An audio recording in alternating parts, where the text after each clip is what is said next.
Nipton Reservoir, Leicestershire. Without doubt one of the most beautiful locations to fish for carp in the UK, and the perfect place for the Free Spirit team to convene. Many of the swims are only accessible by boat, which in itself makes it a great challenge. It's the perfect location to look at casting, whether it be a small underarm cast or a mighty overhead launch. And throughout the course of this programme, you'll see the consultants discussing and demonstrating many aspects of this very important part of carp fishing. Whether it's 2 or 200 yards, the cast has to be right. It's all about presenting your baits correctly. A single cast can make the difference between catching and not. It's as simple as that.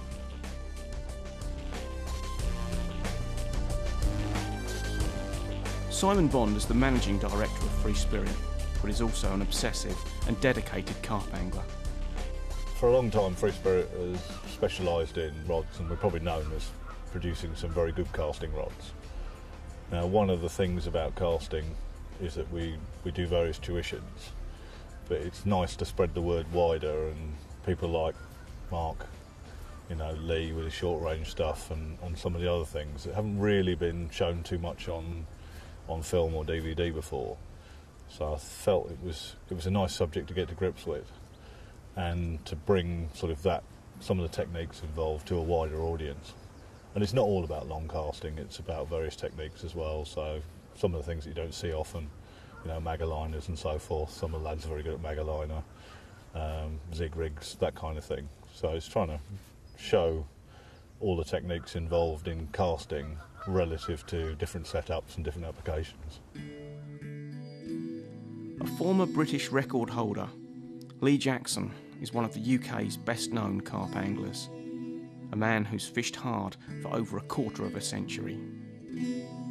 There's not a lot he doesn't know about the sport, and here he discusses something of the history of casting and how equipment and the way it's employed has evolved along with carp fishing itself.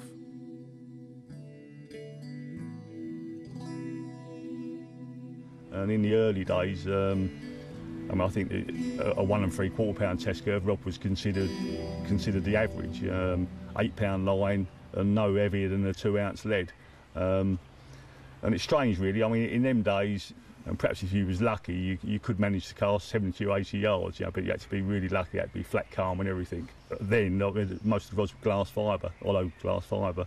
And then like the carbon thing started, and it made casting so much better. And then really, rods gradually crept up in test curve. They went up to sort of, the average test curve was 2 1/4. Occasionally you use heavier leads. People discovered like sort of using, taking a leaf out of the Sea Angler's book and using shock leaders, and really scaling down the main line to sort of 4 pound lock main line even, on weed-free lakes. Suddenly you could cast in excess of 100 yards. And like materials of rods have evolved so much, reels have got better. But now it's funny really, when I stroll back onto some of those lakes and looking at sort of distances that I used to sort of really struggle to get, and then all of a sudden it's just a little flick, It really does sort of show you how tackle as rods in particular and have sort of improved, By what you're going to use. If you're going to be fishing sort of lakes that you haven't got to cast much in excess of 100 yards, then the ESs are fine. A nice 2 3/4 pound test curve rod, and then sort of, don't put a whacking great big pit reel on it and sort of unbalance the setup. Put a nice sort of, nice size reel on it, and it'll be a joy to use. But no, the casting nowadays, it's, the sky's the limit really with the casting. It's, there's so many good casters out there, and like taking the instructions of people like Mark and Miles and whatever, everyone's casting can improve. And but one of the main things is down to practice. Like a lot of aspects of things in this world, practice does make perfect.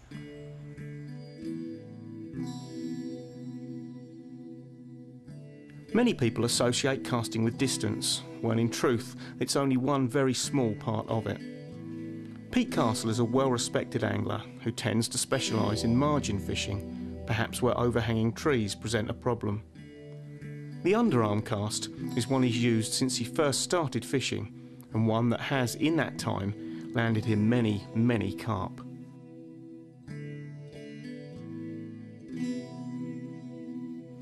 So what I'm going to look at is just you know, how to do the underarm cast. It's a cast that I've done since I was a little kid, really. My dad taught me how to underarm, and it's been invaluable all my life for fishing. Just being able to get it underneath little areas where an overhead cast you just wouldn't be able to do it has caught me so many fish, right from back when I used to tench and bream fish, right through to now of, you know, the potential of catching a 40-pound carp. And I've seen people, you know, sometimes the little margin chucks are very, very difficult, and if you can get it on the spot, you know, then you've got a good chance of catching a fish. And this is a prime swim to show you, because there's a big overhanging tree to the right, and as I've been told by the local anglers, that's a hot spot. I put a marker out there a little bit earlier on, and there's a little mussel bed on the end of the branch. It's only a small area with a lot of sort of leaf sediment around it, so it's crucial really to get it bang on the spot to sort of have a good presentation and also a chance of getting a pickup, because a little mussel bed would be a good feeding area. My setup, I tend to use different rods in the 3-rod setup. I'm not sort of one of these anglers that have got to have everything matching. I try to have 3 different rods, or 2 rods and a 3rd rod that's different, just to sort of complement my fishing. If I've got to whack a rod long, then I've got a rod to do that. If I've got to, you know, drop one down the margin, then I've got something a little bit softer, just to take a little bit of resistance when you pick up the rod. What I tend to do with an underarm cast is just pull the line out from above the eye, the first eye there, and then what I do is use my little finger just to stop the line from peeling off anymore. Now you want probably like 3/4 of a drop with an underarm cast, because you're going to try and create a rocking, swinging motion. So I'm just swinging it out, rocking it back, just maybe letting out a little bit more line. You've got control with both hands then how much line you're releasing. So back and forth, and then just flick it forward. And I could feel the lead down, feel any spot that was there. So it's clear there, it's not in the sediment, but I'm a little bit far off the tree line. So I'll just do 1, 2, 3, 4, 5, and we're up. It's probably about 6 foot, because I've got a foot drop on the marker anyway, so I'll just give it another flick, see if I can get it a little bit tighter to them trees.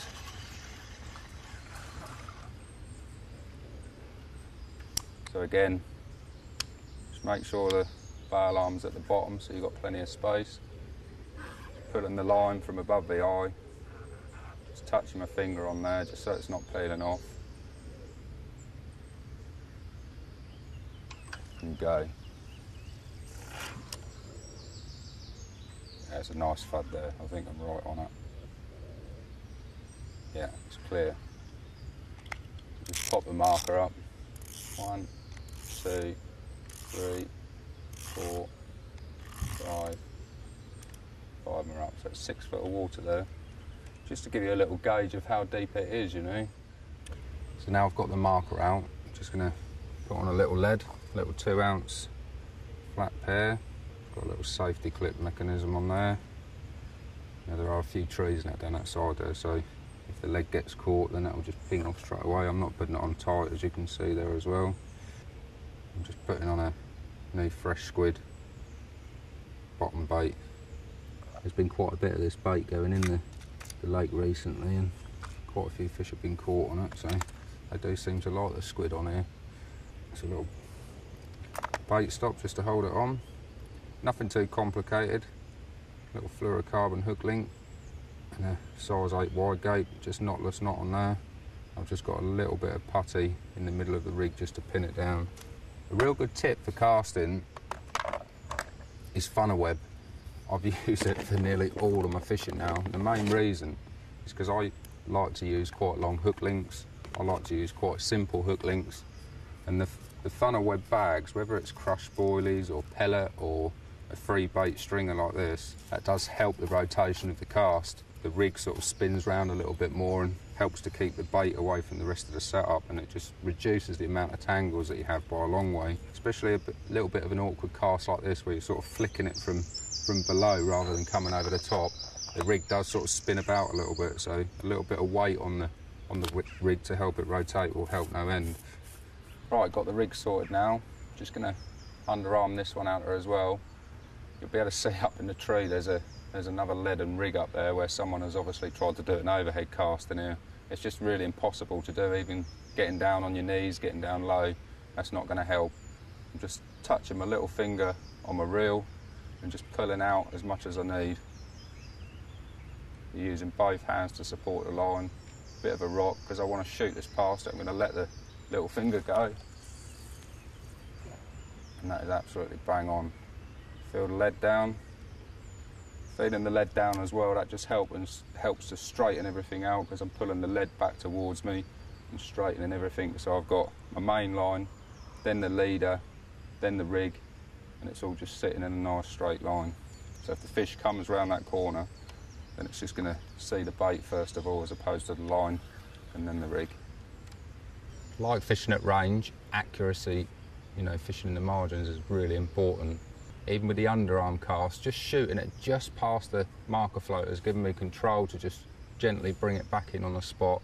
And you know, if I'd have been 2 foot to the right, 2 foot to the left, then I'd have been in the sediment and I really didn't want to be fishing there. And the underarm cast, you know, maybe some people wouldn't see it as being important, but for my style of fishing, where I like catching them in the edge, and as I said, I've used it since I was a kid, it's so important to rock that backwards and forwards. Perfect in this situation, because there's no way you can do an overhead cast, yet I can get the rod exactly where I want it.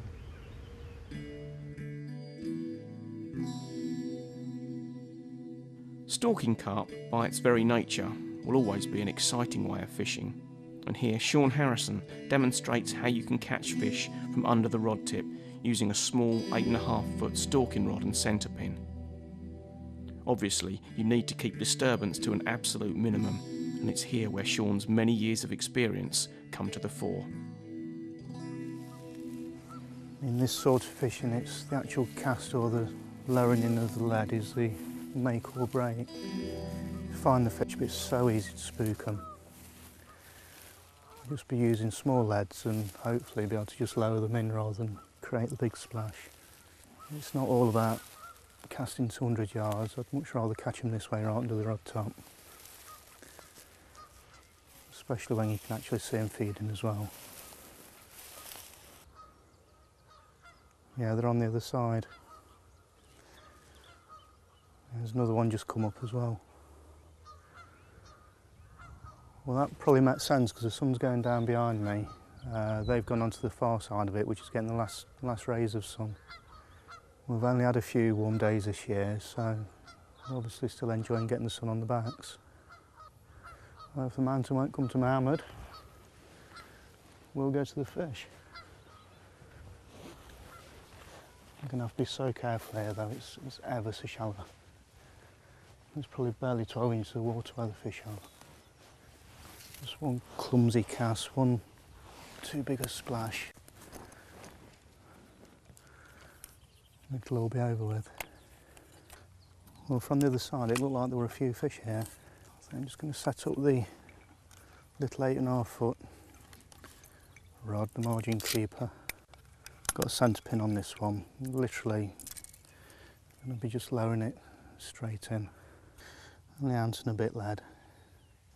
Just want to create absolute minimal disturbance. Again, hopefully just a few minutes in the right spot.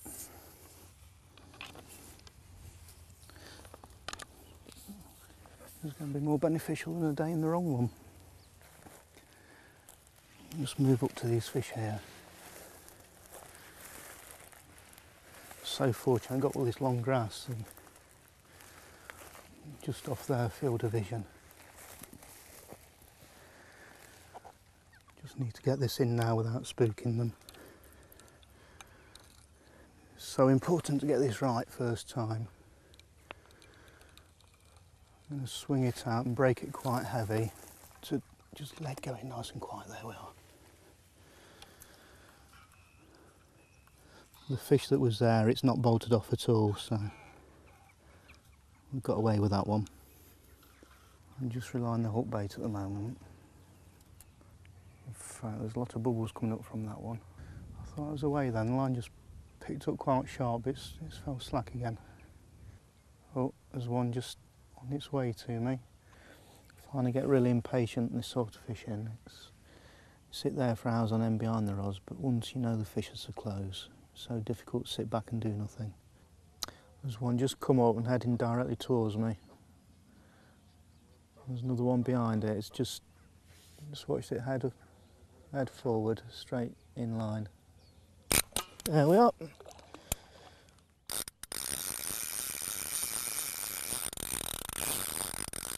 Excellent. As I said earlier, a few minutes in the right spot. A lovely little rod. 8.5 foot free spirit.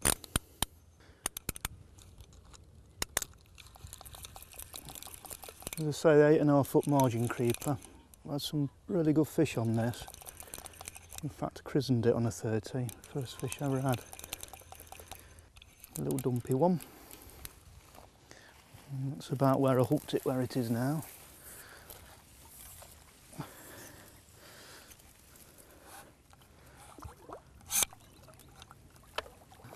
Success. Male fish. Got spawning tubercles on its head.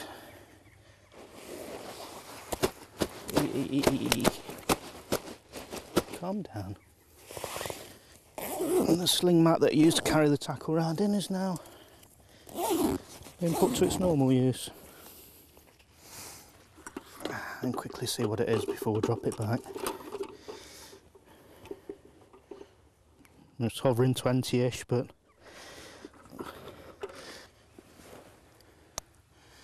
there we are. £20 dumpy mirror.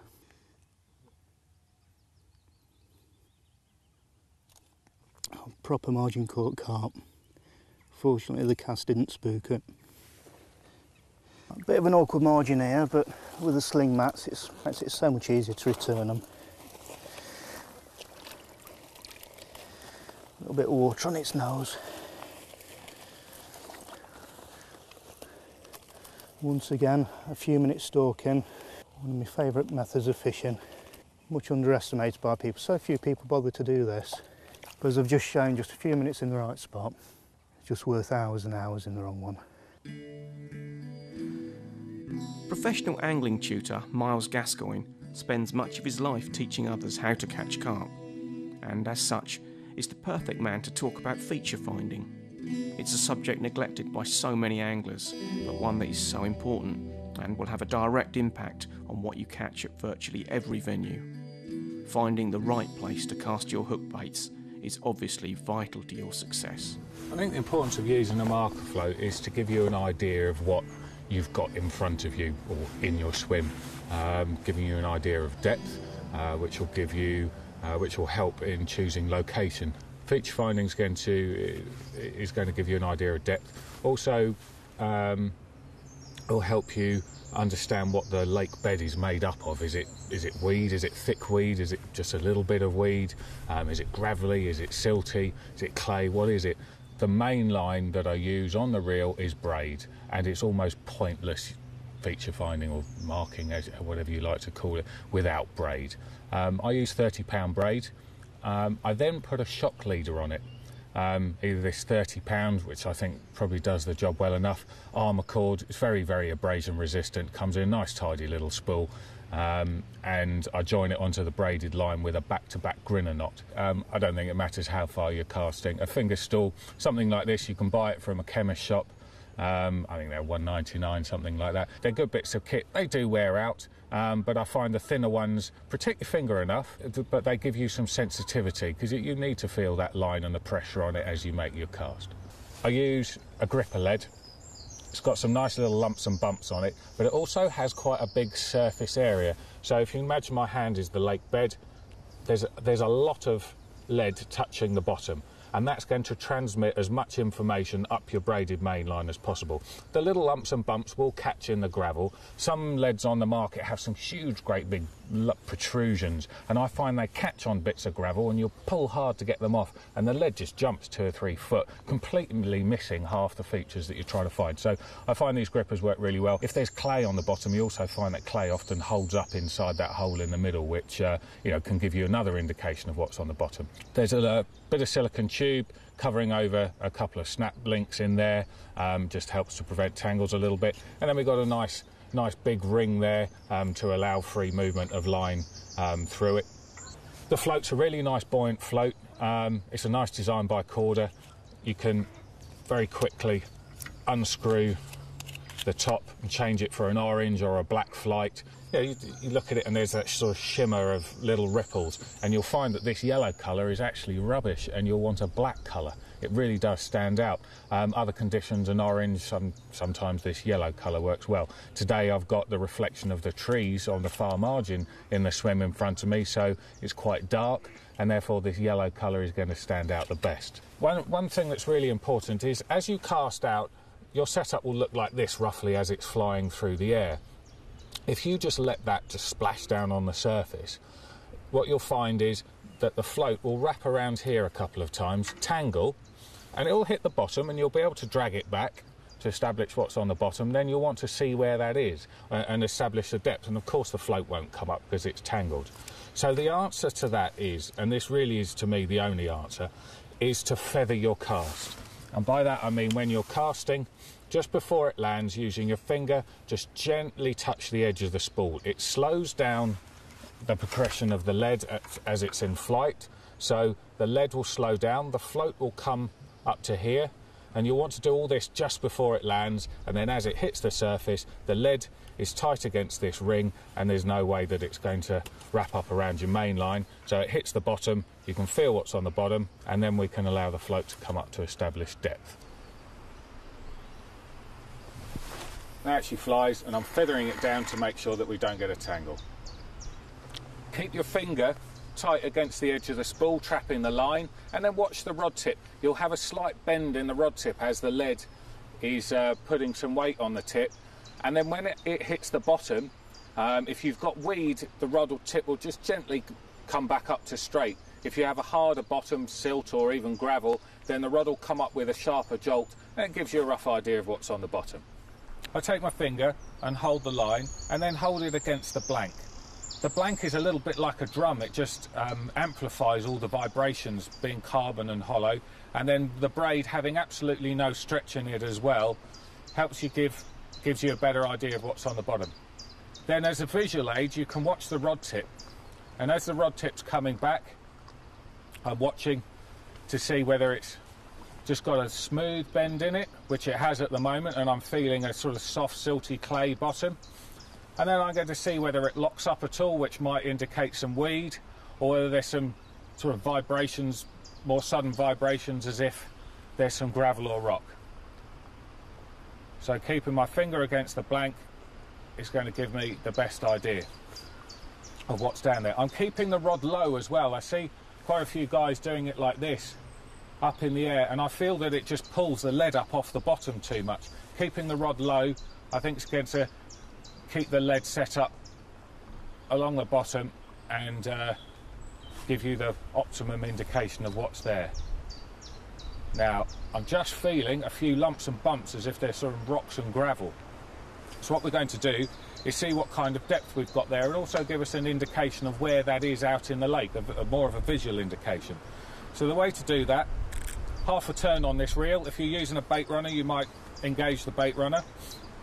Then take hold of the line and pull it up to the 1 foot marker. Now your float should be 1 foot off the bottom. 2 foot, 7, 8. Okay, so the float's just popped up at 8 foot.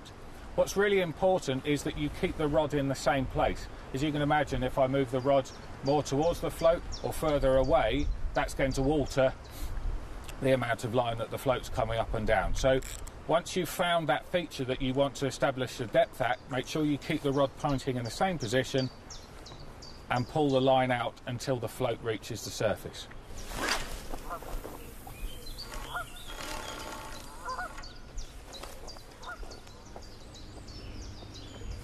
Okay, so I've found my spot. It's right at the bottom of the far margin shelf. It drops down from sort of 4 foot down to 10 foot and nice and silty at the bottom. So I've popped up the marker float, got the right depth, found the right spot. I've put my fishing rod to it, and now I'm just going to put a little bit of bait around it. We're going to go out with a throwing stick and wish me luck.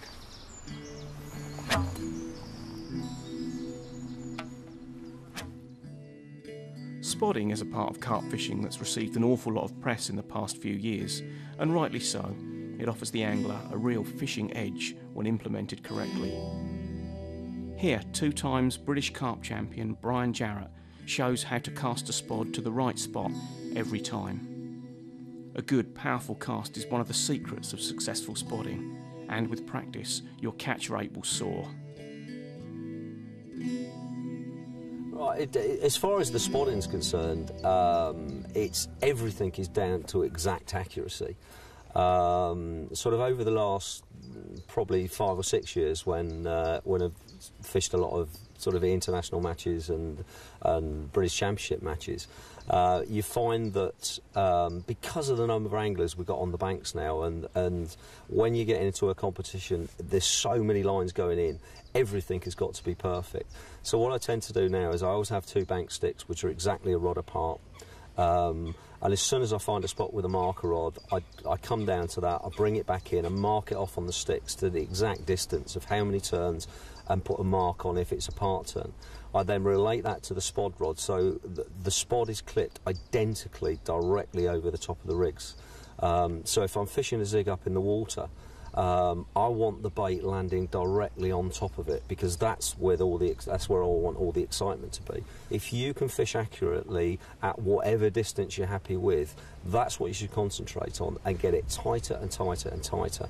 2 rods or even 3 rods on a spot, baited very, very tightly, it gets very exciting at times. When you have your first take, you know that the second one is far behind, and possibly the third one, and you can have all 3 rods dancing away at the same time, and I mean it looks and feels brilliant. With spodding and the casting side of it, is you've got to put power in. You're starting off with a spod that's got an amount of bait in there which is quite heavy, and it's quite a thing to pull through the air. It's obviously bulkier than a lead, so you do need to put that early power into the cast.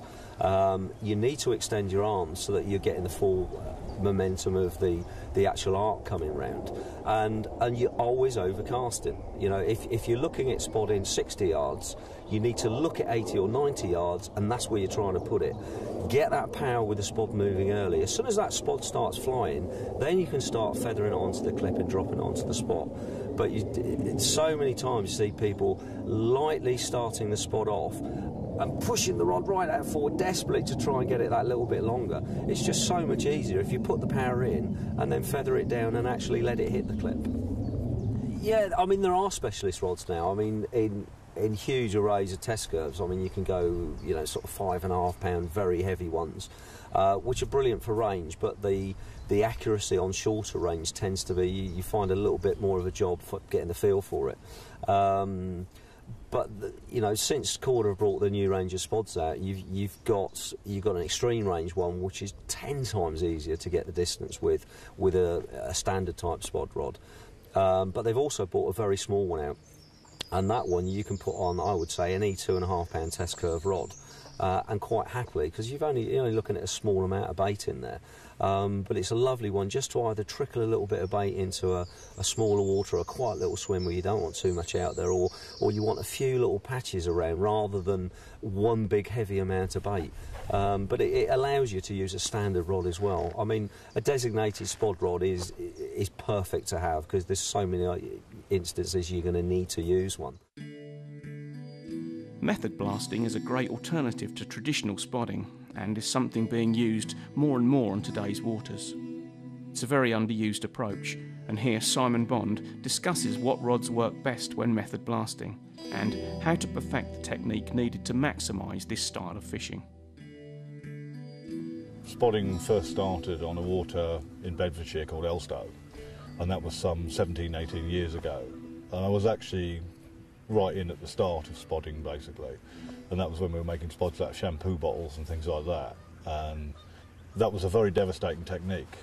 Now, there are certain applications with spodding where, for example, spodding up against a tree line, particularly in a wind like we've got today, it's very easy, if you want to get really close to the trees, to be hanging the spods in the trees, baiting all over the place and so forth. So I've been playing around with using a method blaster, basically. It's quicker than a spod, obviously, because you're not retrieving the spod all the distance you're casting, you're only retrieving it you know, just in the edge. And in the application of baiting close to a tree line, you know, even if you clip the tree, it doesn't matter, the bait goes in the water under the tree anyway. It was something that I felt I wanted to really get better at, and certainly under those sort of circumstances where spodding is tricky, it does have a lot of benefits, and you can put a lot of bait in quickly. And to be honest, it's different bait normally than you're using a spod, because you're using ground baits and so forth. And again, spodding hemp and tigers and things like that has been done well on a lot of waters. But putting in a little bit of a different sort of spin, if you like, on it with ground bait, with additives and so forth, gives a different attraction. And in some cases, I think, where they're spooking off beds of spotted bait, because it spreads further as well, it breaks up on impact. I think it perhaps spooks the carp less as well. When you're catapulting the method out, obviously you can break the ball up if you're not careful, if the action of the rod is too stiff. So it needs a rod with a little bit softer tip, you know, like a 4-pound spod rod or something like that propels the bait out without smashing it to pieces, basically. But obviously you prepare the balls with the right mix so that they are solid and held together. But you can actually put them a long, long way. What you do is you basically set it up like a normal cast, and you're putting the ball in a pouch. So it's basically a catapult pouch attached to a rod. It's a normal spot setup with a shock leader and so forth. And all you're doing is placing the ground bait ball in there and casting it like you would a normal spod.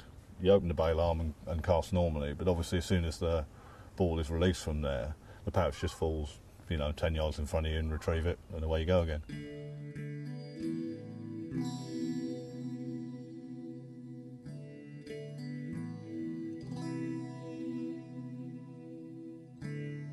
The Pagliarini setup has been ripping venues apart for the past few years, ever since Rob Malin popularised the style. The importance of the way the rig is cast, however, and the tackle that's used is vital to its success, and here Rob Marsh and Lee Merritt, noted carp match anglers of distinction, explain in more depth how to get the best from this devastating method. The Pagliarini requires a fairly specific approach, but the results make the extra effort well worthwhile. Maggots have made a real resurgence in carp fishing lately, and the Pagliarini setup is playing a large part in that.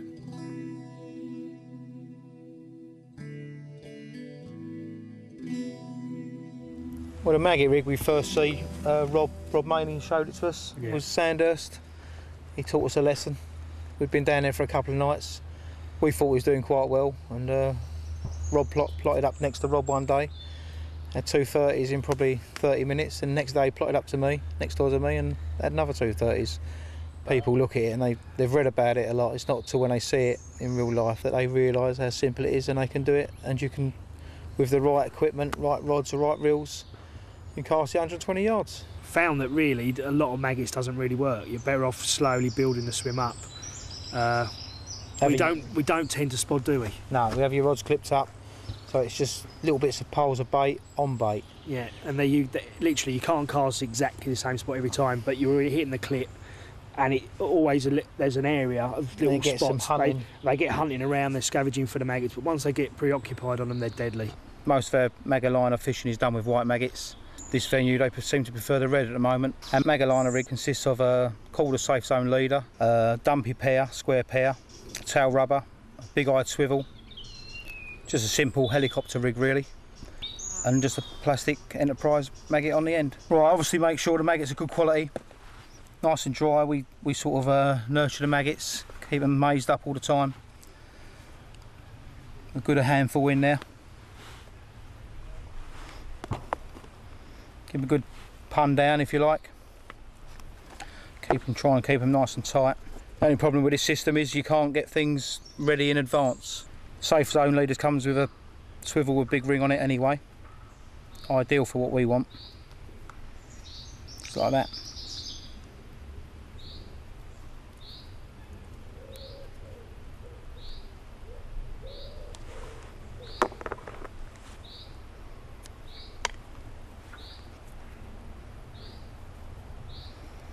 Two maggots on the hook.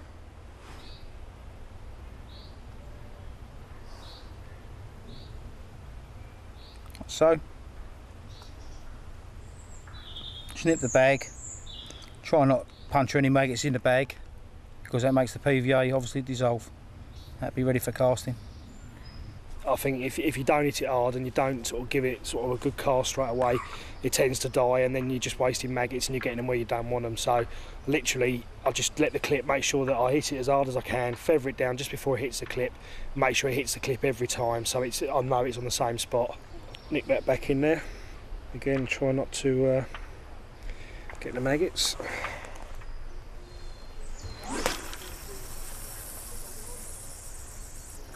It's lovely. Right, what we're going to do is drop it in the water to simulate someone casting it out. One of the benefits of this rig, even when you're casting 120 yards, is the hook bait is captured in the PVA, and they never ever tangle. It's all in one solid, one big lump.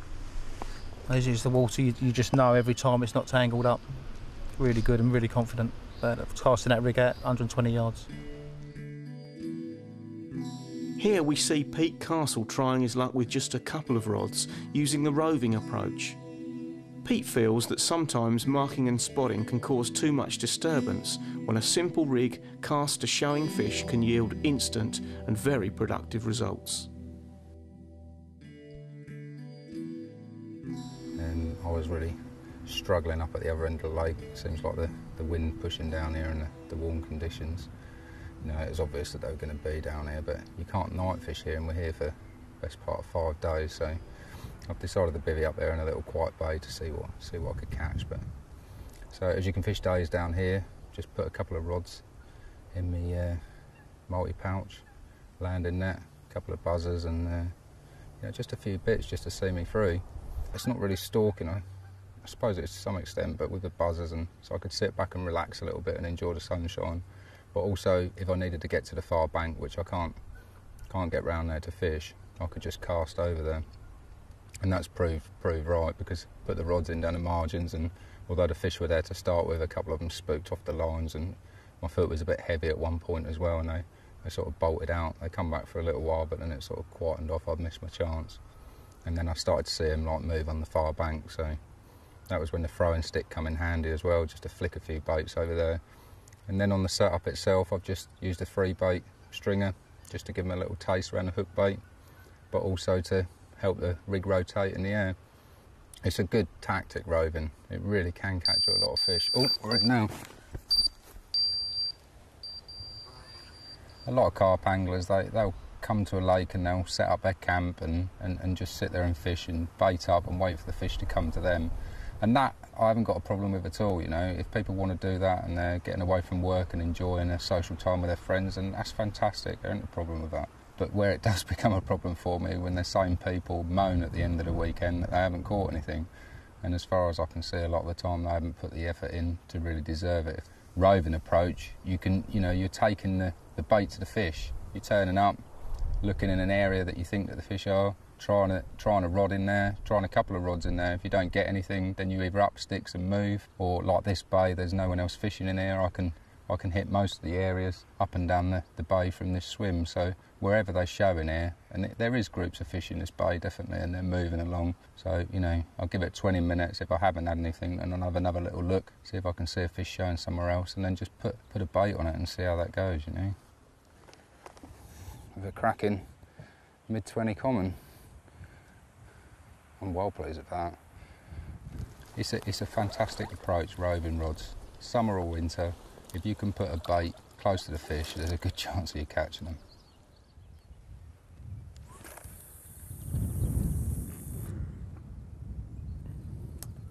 Just using the throwing stick just to sprinkle the baits out there. I like to use the throwing stick in this sort of situation because you can skim them in a lot easier, you know. With a catapult, they tend to go a little bit higher and sort of drop in on them and make quite a lot of noise.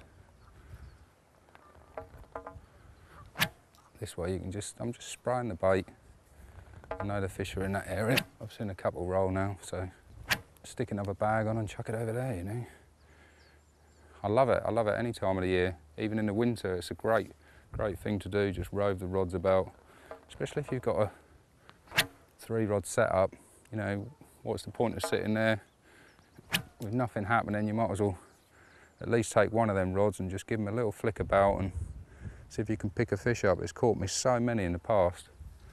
You know, just flicked it down the margin where I didn't think there would be anything, and off it's roared, you know, the least expected area.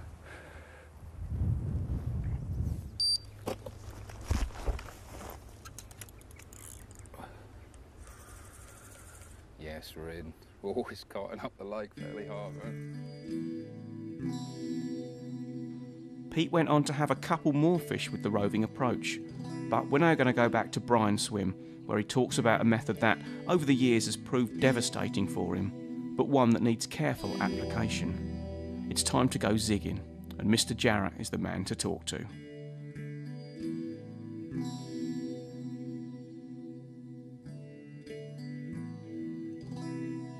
Zig rigging, I think, is the most exciting way of fishing. It all started off that I got fed up with the days of going onto waters where there's a take just on dawn, there might be a take just before dark, and that's it. Now, you can't tell me that the carp are only feeding at those times, because you go out in a boat or you get up in a tree and you see these fish sort of ambling around in the upper layers of the water, or where you get high pressure where they're all pushed up. I mean, obviously that's a very comfortable area to be. But the one key thing that kept coming back was the top 2 foot of water was the hot spot. The number of occasions that you sat there on the same spot as well. It's not. I tend to sort of move a zig around an area, but also if I've got a baited area, I'm much happier fishing a zig over the top of bait.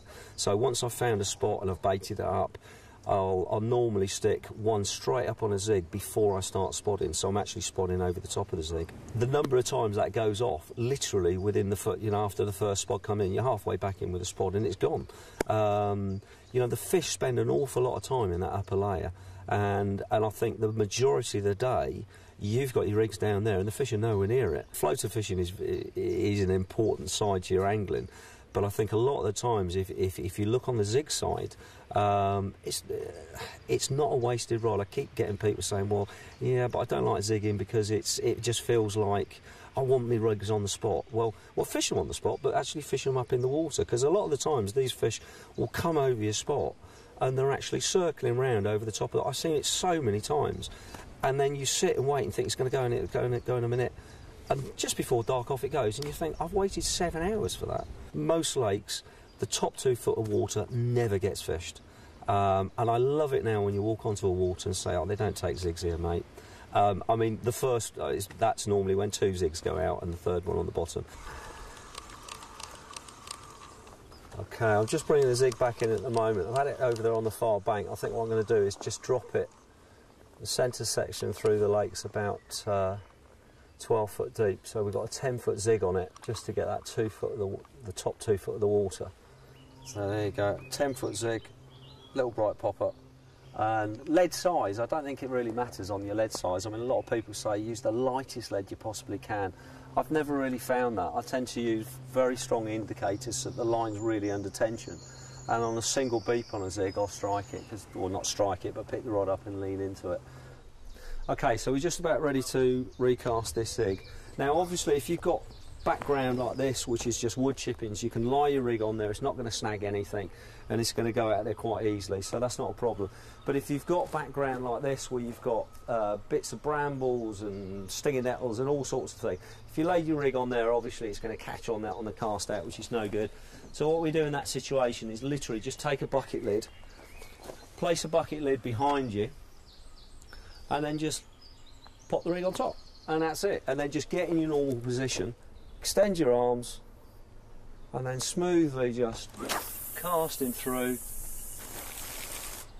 and just stopping it on the clip so that the whole lot's going to sink down really nicely, throwing the rig away from the lead, and you're perfectly presented. So just set that indicator on there, so that's pulling back on there all the time. The first beep on it, we can pick it up and we know there's a fish on there. Mark Hutchinson is known throughout the carp fishing world as the king of long-range casting. Mark can launch a bag well in excess of 200 yards, quite some distance, but the technique he uses is one that he's developed over a number of years. Here he talks through both his tackle and his casting technique. Just don't expect to see these casts land as they head for the horizon. But even for Mark, it's not all about distance, it's about perfecting the technique, so he can apply it in every fishing situation. You know, people say to me, why do I want to cast long range? If you can learn to cast, 200 yards, say, when you come to fish at 150, it becomes easy. It's the biggest thing I've noticed that people, when they can fish at 150, and that's their maximum, they start to struggle. Then what happens is these things start to go wrong. Been through the tournaments I've been through, they use a zip lead, all that sort of style, which is the tournament leads as we put it. I've tried them all, and without doubt the zip lead outcasts dumpy pairs and stuff like that, so I always go for that. Obviously you've got to put your baits out there, which is that becomes probably the harder thing to do. I use the quarter spods. At Brentwood Show or this January just gone, we've done 196 yards with the quarter spod, which is a long way, and that was across grass, so it's all legit 10-pound line. They fly like a dream. Use your braid, especially when you're spodding. Have fingers get wet, make sure you've got leather finger stop. This is an MCF finger stop, it's the only ones I ever use, are the MCF ones. That's had about 10 casts a day, and you can even see now even on that that's got a bit of a scuff mark on it. And I'm not lobbing it massive miles where I'm doing it, but I'm still going to fair away, so you can see what it's going to do to your finger. If the 200s, higher sieves and stuff like that, definitely 50mm ringing, because they're designed for long range fishing, and I've gone out and cast across the field with 40mm ringing and 50mm ringing, and I've proved it at the tournament, casting a 50mm ring outcasts a 40.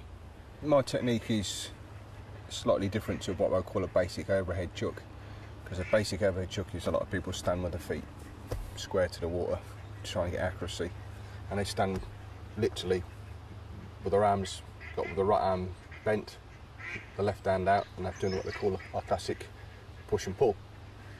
The difference with my cast is I put all my weight onto my back leg, I keep my right arm straight, because I'm just trying to use it as a pivot point, as far back as I can get it, left hand out straight, I'm looking at 45 degrees, that is the optimum.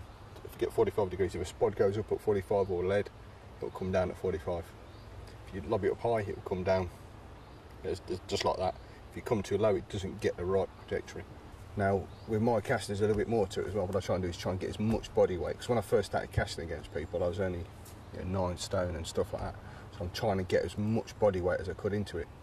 And to be honest, my dad's always said, I've always done it from day one, is that what I'm doing is I'm coming onto my back leg, and as I go forward, I lift my front foot, and as I'm placing my foot down, because I've got a very slight bent back leg as well, I'm actually pushing my body weight forward.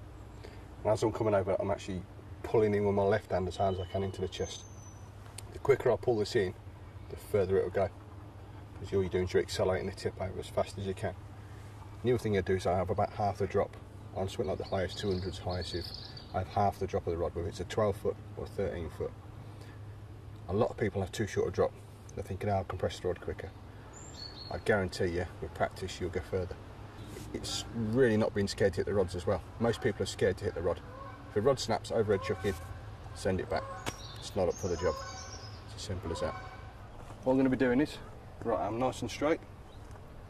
I'm going to line myself up the target, and I'm going to look at 45 degrees. 45 degrees is literally straight through my left hand.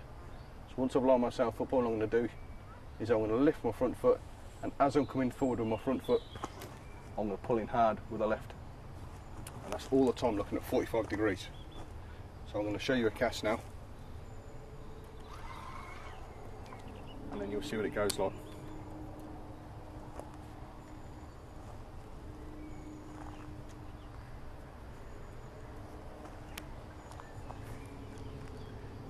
So all the way onto the back foot, bring it all the way back, looking at 45 degrees, lift the foot as I place it, pull it down hard.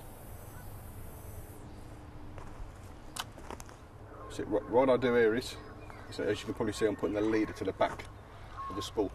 The reason why I'm doing that is to help stop any frap ups, or help stop any frap ups. So wind him up, bring him down. Make sure the joint's well in. I'm going to hit this one a lot harder. If you watch the cast as I do it, I actually do the cast rather than talk through it. It's a bit easier to do. As I'm lining myself up with my target, so I line myself up, and as soon as I've lined myself up, I'm bringing my eyes about 45 degrees. That's where I'm going to release. So all I'm doing is slightly bending the back foot, lift the front, off you go. And I'm following that line out the tip all the time. As you can see, that line's coming over there now. That's the biggest problem when you're casting this sort of range, is sometimes it takes ages to reel it in.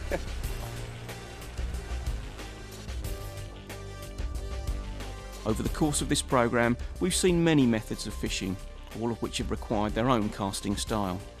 Everyone has their own way of doing things, and we'd encourage you to find what works for yourself. But to point you in the right direction, here's just a few tips you may want to consider from some people in the know. Top tip for casting, always use a casting glove. I think you see a lot of people on the bank nowadays that are desperately trying to hit a range, and as soon as they pull through on the cast, you can see them releasing too early because the pressure comes up on that finger, and I don't care how hard your finger is, there is a point where you will release because you know that if you leave it any longer, it's going to start cutting into your finger. Always feather the line when you do cast, but then also feel for a drop on the lead. It's the most important thing. If you don't feather it, the chances are you will get a tangle, although when you retrieve it, it doesn't actually, it'll come back as if it wasn't tangled. But by feeling the lead down, you also lay the rig out so you get better presentation. The other advantage is obviously you can tell what you're fishing over. If you get a nice donk, you know it's a harder bottom. If it's a bit softer, chances are it's sill. And you can also watch the rod tip with the bounce. If it bounces, you know you've landed on something hard, but that's definitely something that I always do. I mean, one of the most important aspects of my fishing is feeling my lead down through the water. I'm not happy unless I feel that lead tap the bottom. What in effect you're doing, you're casting, and as the lead hits the water, you're sort of putting the brakes on, feathering it down, and just sort of lowering the lead down through the water until you feel that little donk or not. One of the classic things I've seen that people do when they're casting, they underfill their spools. And certainly what I would say is, you know, that's 12-pound line on there. Don't be afraid to perhaps slightly overfill it. You know, you'll find out when you first start casting with it if you have overfilled them because you'll bird's nest and you'll tangle up. But certainly, you know, I always load up my reels. So it's almost waiting to zing off the reel, and it gives you extra yards. You've got to feather your cast. It doesn't matter whether you're spodding, whether you're chucking a marker float out there or putting the rig out. Feathering a cast does a good number of things. One, it controls the distance that you're casting. Two, it's going to slow the lead or whatever it's spod. It's slowing its trajectory so that when it lands on the surface, it's not flying forward at great speed. It's slowed it down, so it's almost like you're dropping it in as opposed to it flying in, you know, which is going to make a quieter landing, spook the fish less. But the one single tip that I've been given and which I use now is to aim high. I see too many people actually aiming at the spot they're trying to land it on, as opposed to aiming above that spot. You know, the lower you aim, the less distance you get. It's as simple as that. If you aim high, keep that action nice and high as well. Generally, you can get it out there that little bit further, and you maintain your accuracy. I tend to use a lot of PVA, little funnel web bags, bigger funnel web bags, you know, whether that's crushed boilies, whole boilies. And I suppose I put them on the rig all the time because I like that rotation factor on the cast. I've always liked it since I was quite young, you know. But with a bag, you can see the rotation sort of going round a bit like a helicopter through the air. And then just at this time when it's going to hit the water, I stop it, feather it down, and I know that everything is bang on. I'm not a massive distance caster. I don't tend to do a lot of that type of fishing, but the reason I really like the extra backbone that the Hi-S has got is because I can control the direction of the cast a lot easier. I can steer it a little bit better. I've got control of the line even in quite sort of strong winds. You can almost like bend it round with a rod that you know that isn't sort of flopping all over the place. You can't fail to mark that line, even if you're just going for a day. Why cast out and then not know where you've had that bite from? If you get that one bite, there's a good chance you're going to have a second. For accuracy casting, I always line up with the butt section of the rod like a rifle. Look straight down the rod, bring the rod straight over. It can't go anywhere other than straight. What I try and say to people is just to try and get the baits on the money. If it's not on the money, reposition it. It's okay being able to cast a long distance, even short distance, but get it on the money. and that should hopefully catch you more fish.